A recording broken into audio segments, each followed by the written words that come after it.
Presiden Joko Widodo mengharapkan pelaksanaan KTT G20 di Bali tahun 2022 mendatang dapat menjadi showcase mengenai kemampuan Indonesia dalam pengendalian COVID-19 sekaligus menampilkan kemajuan-kemajuan yang telah dicapai selama ini. Hal tersebut disampaikan Presiden Jokowi usai meninjau lokasi pelaksanaan KTT G20 di Nusa Dua kemarin.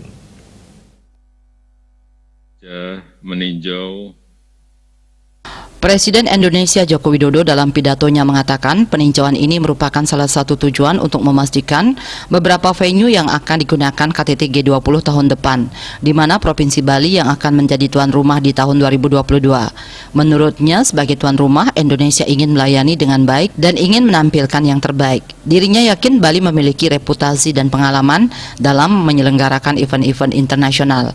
Menurut Presiden RI ke-7, pelaksanaan KTT G20 diharapkan dapat menjadi showcase mengenai kemampuan Indonesia dalam pengendalian COVID-19, baik dari sisi kesehatan maupun dari sisi ekonomi.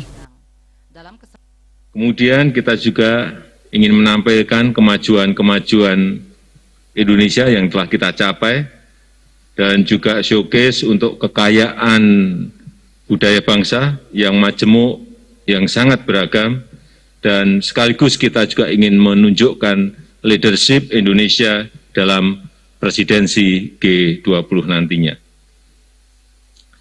Saya berharap kita, baik pemerintah pusat, pemerintah daerah, dan masyarakat Bali, terus ikut bersama-sama mengendalikan COVID-19 ini. Lebih lanjut, Presiden Jokowi juga berharap pengendalian COVID-19 terus dilakukan secara bersama dari pemerintah pusat, pemerintah daerah, dan masyarakat Bali. Pihaknya telah menerima laporan bahwa 98% masyarakat Bali sudah mendapatkan vaksinasi dosis pertama dan 79% sudah divaksin dosis kedua. Menurutnya, hal ini adalah modal dalam melaksanakan KTT G20 ke depan. Tim Liputan Bali TV.